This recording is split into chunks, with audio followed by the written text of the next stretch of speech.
Hello everyone, welcome back to Maritime Software Hub, the People Podcast. Today I'm joined by Todd Allen, who's the Managing Director of Americas for NAVTOR. And today we're going to be talking about the evolution of digital navigation. So, hi Todd, thank you for joining us on the show, and I'd love it if you could introduce yourself. Yeah, thank you. Hello. Thanks for having me on. As you said, my name's Todd Allen. I'm from NAVTOR. I'm the Managing Director for the U.S. operation of NAVTOR. I've been out here since around 2016, 2017, I guess.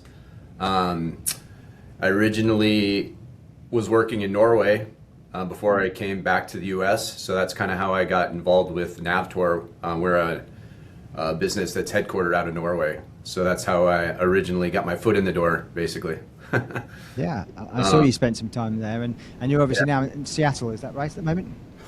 Yes, I'm in Seattle, so it's a long story, but basically all the people that came from NAVTOR, we were from another company originally. That it's one of those things where the original company got bought by another company, and the two entities didn't exactly get along with or didn't agree on the direction where things were going to go. So they kind of split off, and that's kind of how NAVTOR got formed. So NAVTOR was formed in 2011, and then I came in a little bit after that, and they were looking to open up an office in the U.S., and I was kind of looking to go back home, and Seattle made sense in a way for us, but mostly because I'm from here too, and it's by the water, so they were giving me some flexibility with where I was going to basically start up the operation. As long as we were, by the coast, I think that makes sense since we're working with the marine industry, Yeah, no, it does. And we're seeing, Seattle seems to be a bit of a hotspot for maritime technology companies, especially if they're kind of crewing focused or more on the decarbonisation space. So it seems to be a good little hub.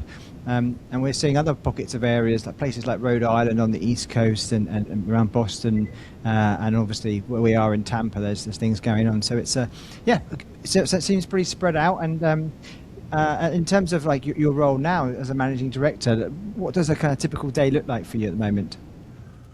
Well, it's evolved over time because when I first came here, I was by myself. I was the only NAVTOR employee in the U.S. So I was basically going out and just trying to find as many customers as possible, kind of like knocking on doors and contacting people that I had, a network with, just trying to build up the business. And, over these years, we've grown quite a bit in NAVTOR in general and also in the U.S. So now we have a team of 8 total, including myself. A couple of them are software developers. We have customer service. We have another salesperson as well. So I'm involved with customer interaction a lot myself still, but it's also a lot about some of the admin stuff that comes with having a team of people and trying to coordinate everybody, and we're spread out, so that makes it a little bit trickier too. The U.S. is a pretty big area, but we of course are like in every state. It seems like we haven't like all gravitated to one place. So we're a remote team, but we try our best to stay in touch with each other, even though we're not physically in the same location. Yeah, So, No, I think it seems to work having that kind of.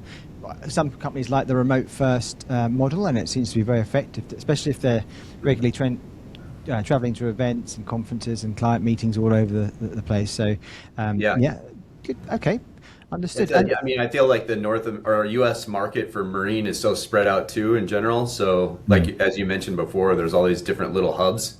Yeah. It's quite different from our other offices. Like if you have an office in Singapore, everyone's in the same place. In the U.S., you have Houston, you have like New York, and the cruise industry out of Miami, and then Seattle as well. So it's just like everywhere. It's a very sprawled out marine industry over here. And then of course Canada and South America as well, which we are responsible for over here as well. So that's quite a big amount of geographic area to cover.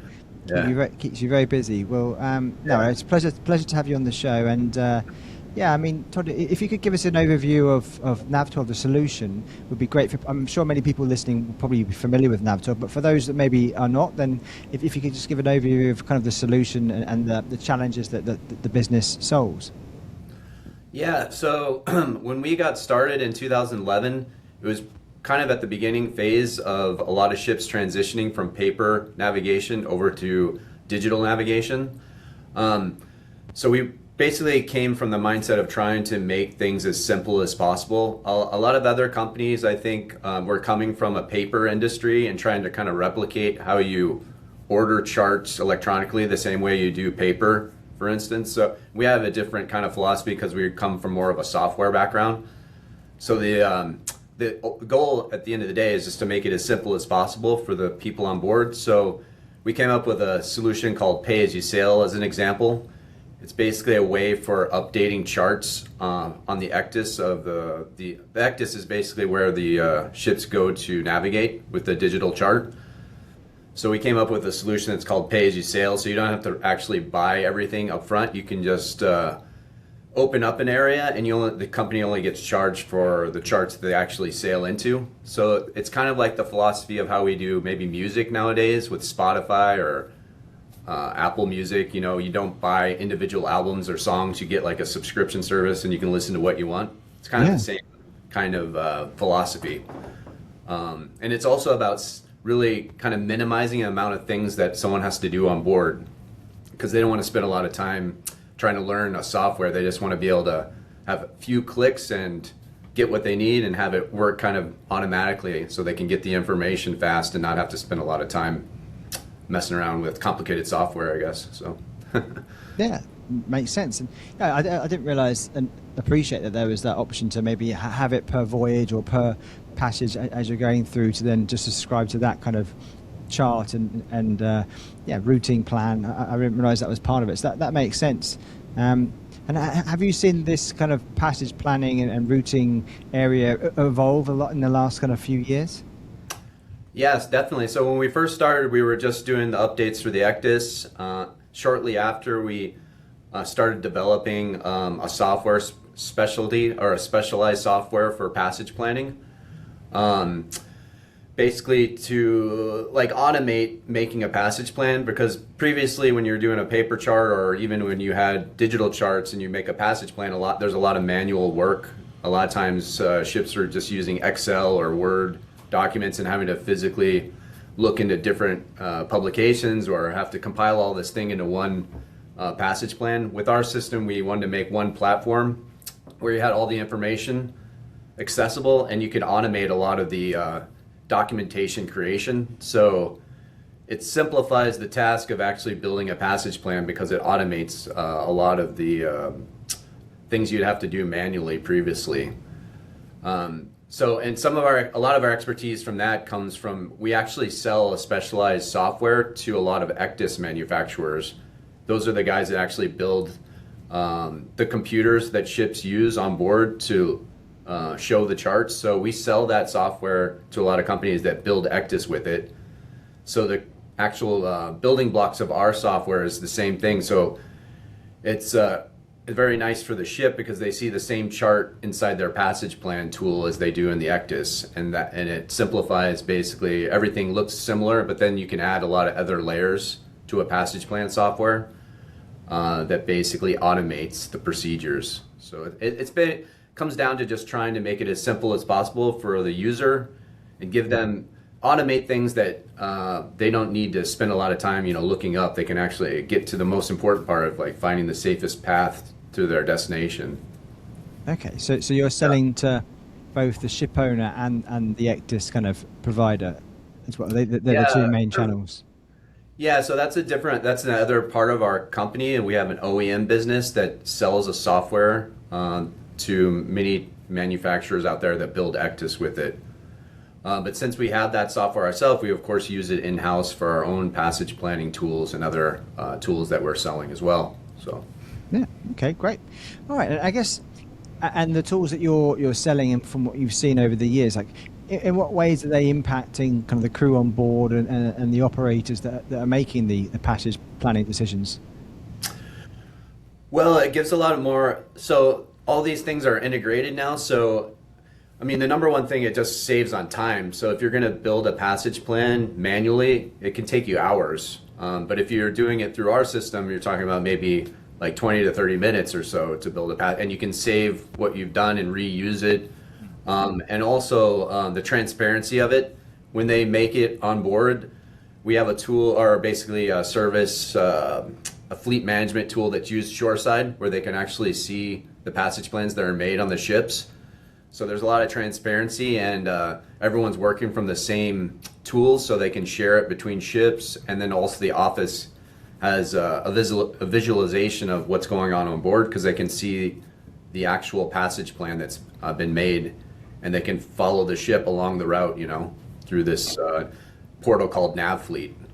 Okay. So all these things are basically tied together, shore side and ship side. So we have a communication that goes back both ways, back and forth. All right. And I guess, are there kind of complexities with if somebody's sailing in a certain region, North America versus the Far East, can the solution be used exactly the same, or are there any kind of certain laws or policies that we need to be aware of? No, it's pretty much used the same way. Of course, you'll have different data that you're looking at.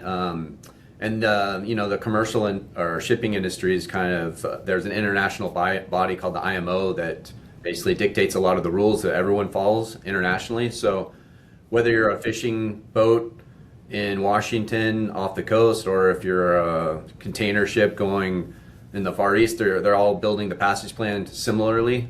They, of course, have different data, and different ships have different, more stringent rules. For instance, like a tanker has a more stringent rule than maybe like a fishing boat or something, So, yeah. But at the end of the day, if they're using our services, it's the same software. They're just pulling in different types of data when they're building their passage plan, for example. Yeah. Okay. And typically, say if you are speaking to the vessels directly, is it the kind of the chief officer or the superintendent who's typically using the solution and the software? On board the vessel, it'd be like the navigation officer, first officer, second mate. The captain, of course, approves all passage plans. But we're dealing with the navigation team on a ship when we're talking with the ships directly. On shore, it'll be like a superintendent or a fleet manager. It'll depend too on the products, because we have a lot of different services that different departments are interested in within a shipping company. But when it comes to the direct contact with the ships themselves, it'll be pretty much the navigation team. Like on a cruise ship, for instance, they have a lot more officers typically, so they'll have like staff captain, environmental officers. So, but at the end of the day, it's basically the bridge team that we're dealing with all of our services or products that are on board. And when you're selling the solution to different ship owners or customers, are there any kind of common sort of pushbacks or challenges you face when you're trying to articulate the value of the platform? Well, I mean, yeah, I don't know. I guess it's more of like everybody is always scared to change something. In general, I think even if you're using a system that's not efficient and you're just used to how it works, it's always a little bit scary to switch to a new one.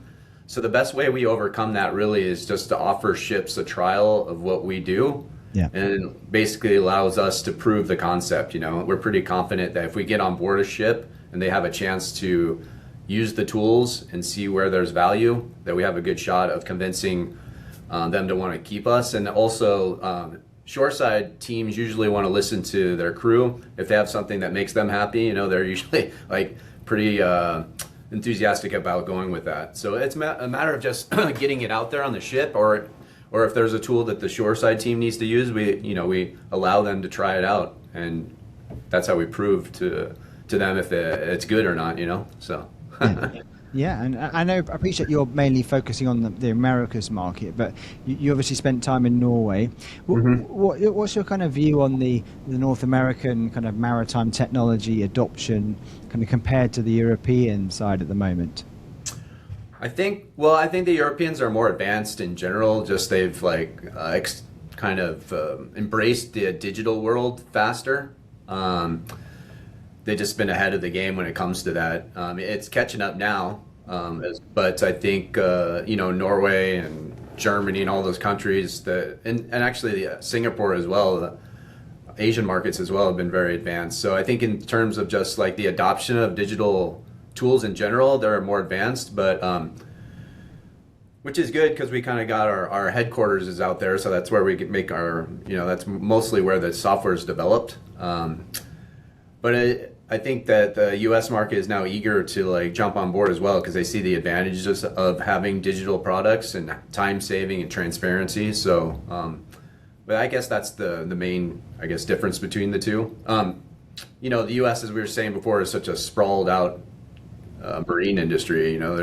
And it depends on which segment. If you look at the cruise industry, they're very advanced. They're very advanced. And then maybe you look at like some of the smaller fleets that are kind of in the Gulf or something, they might not be as advanced, say, as a cruise ship in adopting all these digital platforms yet. So.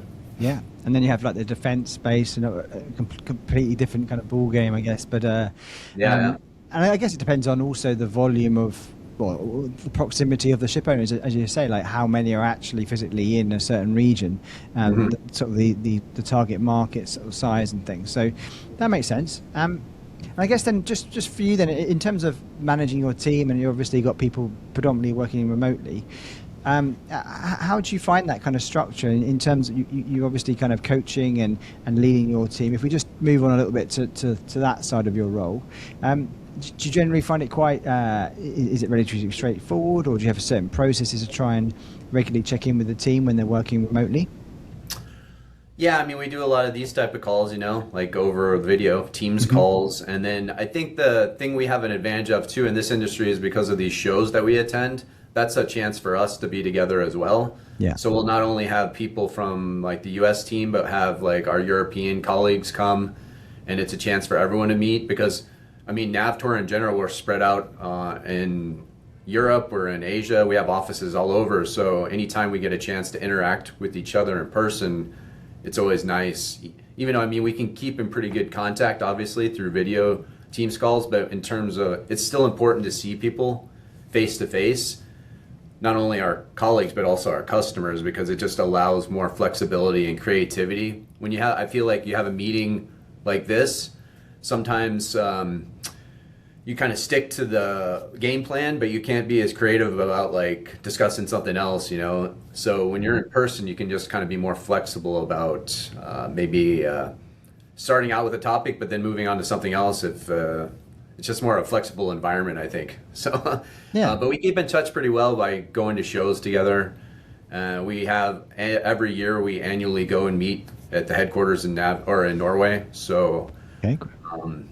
When I first started at NAVTOR, we were pretty small, and we've grown a lot since then. So quite a bit more people than when I first started. So, and I guess this is also for my interest as well. But and I know we met, I think it was at CMA last year in Connecticut. But in terms of when you go to those shows, how do you typically approach kind of the business development side and sales? I know you may have your own stand, or you may be out in walking amongst the floor. But what kind of strategies do you sort of go forward with when you're attending events? It kind of depends. If we are exhibiting, then that's of course we're right in front of everybody. And then we tend to have a lot nowadays. It's easier because we have such a big network of customers that will attract a lot of our current customers. And that kind of has a effect of bringing other people too. It's just the more people you work with kind of attracts more other people and to check out what's going on, I think the industry in general, it's kind of like a small world. So people tend to move around to different companies. And if they liked you at one company, they tend to like suggest you at another one, for instance. Yeah. But if we go to a show just to kind of walk around, we always try to set up like, actual meetings with people we know are going to be there. I guess it's just a matter of trying to make sure you have some kind of schedule before you go instead of just going in like cold feet and not having any plan at all, because then you kind of end up just getting lost, I think. I've done that myself when I first started, where you just kind of show up and you don't really have a game plan. So you're just kind of walking in circles. And it's harder at the beginning too, because you just have to make a name for yourself. Now it's easier for us because we have name recognition. When we go to shows, people know us pretty well. We have a pretty big network, so that's an advantage when you've been around a little longer and you have more clients and more customers. I Yeah. guess that's kind of how we do things, you know. That makes sense. Yeah. So Yeah. I think, I mean, obviously, maritime is very relationship focused, as you know, and I think networking events are huge. And maybe if we just look at other ways of getting your solution out there to customers and things, what other kind of models of sales or go to market strategy do you typically adopt with your team?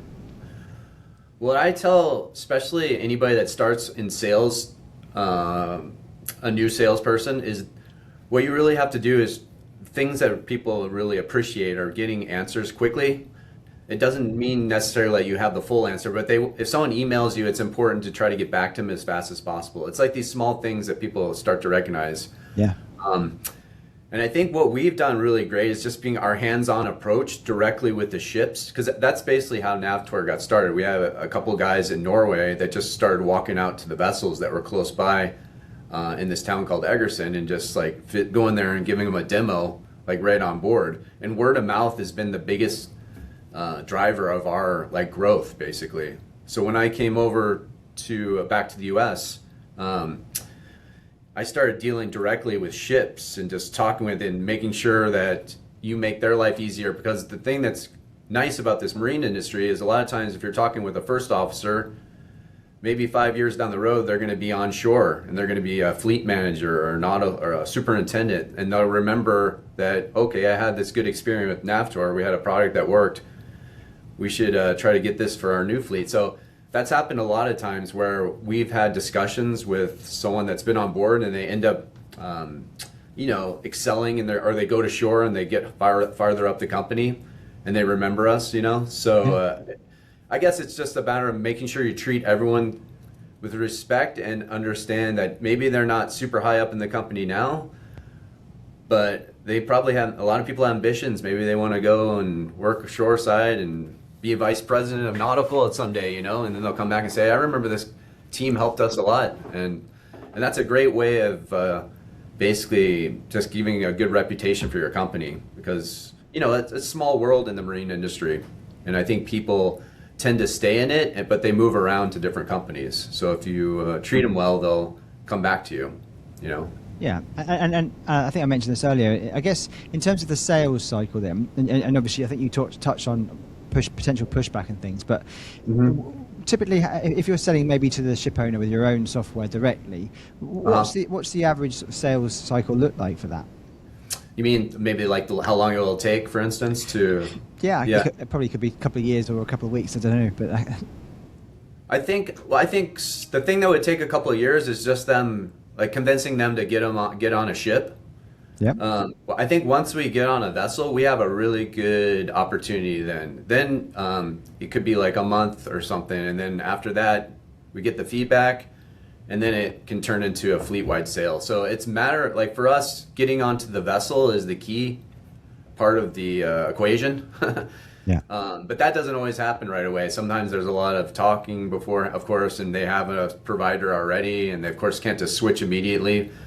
But as soon as they are allowing us to get on board and do a trial, for instance, of any of the services that we offer, and we have our foot in the door, that's when we have a really good opportunity to kind of make the sale, basically, because that's how we do it with every sale. We haven't had a customer yet that we haven't first tried it on one ship, for instance, and then you prove the concept, and then after that, it can go pretty fast, because once they see that the ships are happy, then they want to replicate that.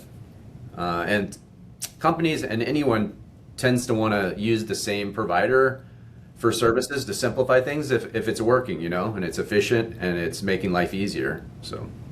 Yeah, no, that makes sense. And then I guess once they do come on board and the pilot goes well, what's the typical kind of implementation time to get the software on board? That part's really easy because we actually only have one piece of hardware that it's a small computer called a nav box. It's basically a system where it allows us to push updates to the ship and allows them to have specialized software installed on the vessel. And once that's on board and connected, we can activate vessels in a day, and turn things on very fast. So it's just a matter of getting ships are moving around, so sometimes there's some logistics involved, of course, in shipping the initial actual box itself and getting it to them. But once it's on board, then after that, it's very fast. Yeah, okay, makes sense.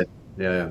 And we've kind of like over the years too, since we've gotten more and more services, we have invested a lot into training in terms of like tutorial videos that we've made. We have a whole training kind of portal that's used now for new vessels that they can go into and learn all the skills of passage planning, learn about, we do digital logbooks now and fleet reporting, noon reports. So we have quite a list of different services, but we also have good training videos that are used to get everyone up and running.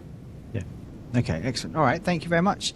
And again, I guess then just to sort of wrap things up a little bit, but in terms of going forward then, are there any kind of key trends or, I guess a kind of major sort of changes you see coming up in the space that could impact the kind of digital charting space? I think the trends are, I think more and more companies there's a lot of, so the new thing, or not new, I guess, besides digital charts, we do digital logbooks. We also do reporting, which is noon reporting, collection like emissions data and fuel consumption. I think companies now want to have, there's a lot of different data points, and they're looking to simplify this as much as possible so that you can fill basically one data point and it can fill other things at the same time, so that you can minimize the amount of duplication that has to be done on board. Yeah. Because there's so many regulations and everything that these ships have to keep under consideration. So and it's a lot of work for the ships to have to keep filling in like the same information to the different platforms. So I think they're looking to consolidate things as much as possible and automate. Automation is a big thing nowadays too, to be able to pre-fill information from sensors on the ships themselves and not have people have to physically write them in.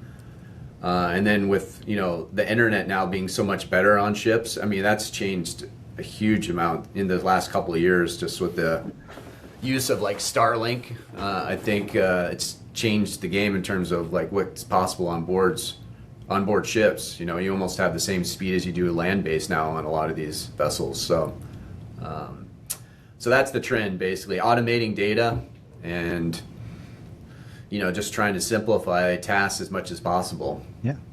I think people get in trouble when they start to make software that looks really nice, but it ends up being more complicated than maybe just filling in a piece of paper. We don't just want to make software because it's fancy. We want to make a tool that actually simplifies the tasks on board. That's the main goal of any of our platforms. No, okay, understood. All right, thank you very much. And I guess then, is there anything else you'd like to share about NAVTOR perhaps that we haven't covered at all so far? I don't know. I guess we've covered quite a bit. I mean, I guess I could just tell people to go check out our website. We have a lot of different services. Contact me if you're interested in learning more. And I'd be happy to talk to anyone that if they see this and they want to learn more about what we can do. So, excellent. All right. Well, thank you so much, Todd. And then obviously thank you to everyone for tuning in. If you'd like to reach out to Todd, obviously you can connect with him on LinkedIn or visit their website, and I'll put the link in the show notes. But Todd, thank you for joining. Super interesting to hear more about this space. And obviously our background and our main day-to-day is the recruitment in this space, in the maritime software space, mainly on the sales side. So NAVTOR's always been a very interesting company, and you've got great heritage there. So exciting to see how you and the team evolve.